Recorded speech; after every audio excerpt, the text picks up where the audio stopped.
That night, just past midnight, I saw his text, not from her, but about her. "Can't wait to have you all to myself." My husband, Richard, was asleep beside me, his phone unlocked on the nightstand after a call from his mother. The world stopped turning on its axis, and my heart with it. 10 years of marriage, a decade of shared laughter and quiet compromises, evaporated into a single gut-wrenching sentence. Our life had been a carefully curated picture of stability. I was Olivia, 38 years old, a freelance graphic designer who worked from the sun-drenched office we'd built in our sprawling suburban home. He was a successful architect, the provider, the steady hand at my back. I cherished the comfortable predictability, the scent of brewing coffee that greeted me each morning, the weight of his arm draped over me in the dark, the shared silence as we read on the porch during summer evenings. I had mistaken the quiet for contentment, the routine for devotion. I believed in our story, in the foundation we had laid brick by painful brick. I believed in him. I waited until morning, the words burning a hole in my memory. The confrontation was horribly civil. He sat at the edge of our bed, the one we'd picked out together, and did not deny it. Her name was Chloe. She was younger, an intern at his firm, and he was sorry, so terribly sorry. But he wasn't in love with me anymore.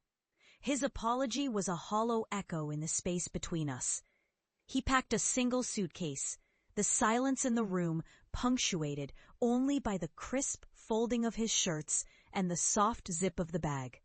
He left without a backward glance, and the front door clicked shut, severing our past from our future.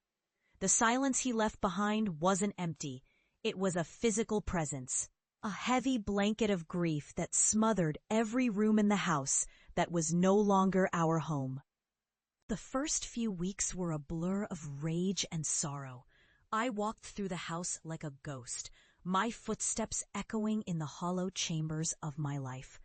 I'd catch the lingering scent of his cologne on a throw pillow and feel a wave of nausea. The metallic taste of my own tears was a constant companion.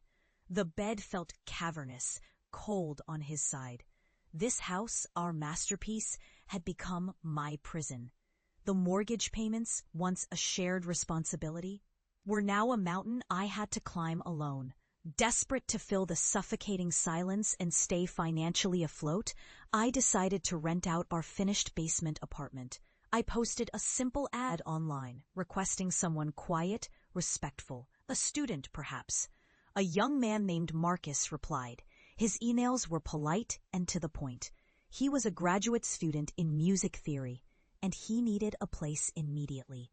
We never even met. I was in such a fog of misery that I just left the key under the mat for him. His existence was a soft murmur beneath my feet, the gentle, melancholic strum of an acoustic guitar late at night, the muffled sound of his footsteps on the stairs. It was the first sign of life in a house that had felt like a tomb, a quiet rhythm that began to tether me back to the world. He was a faceless presence, an anonymous anchor in my storm.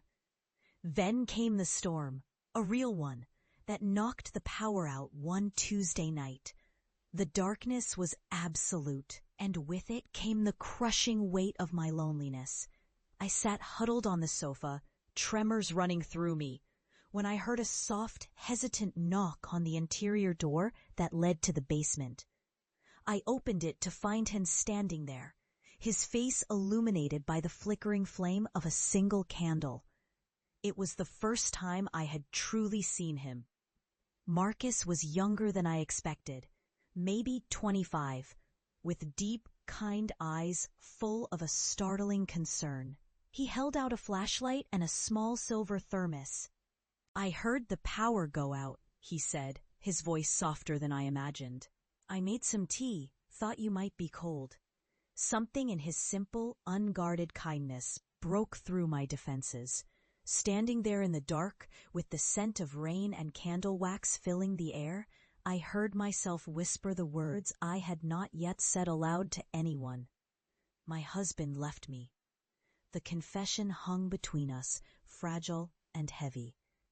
If this confession, whispered in the flickering candlelight, has you holding your breath, hit that like button and share this story, because what Marcus did next changed the entire course of my life.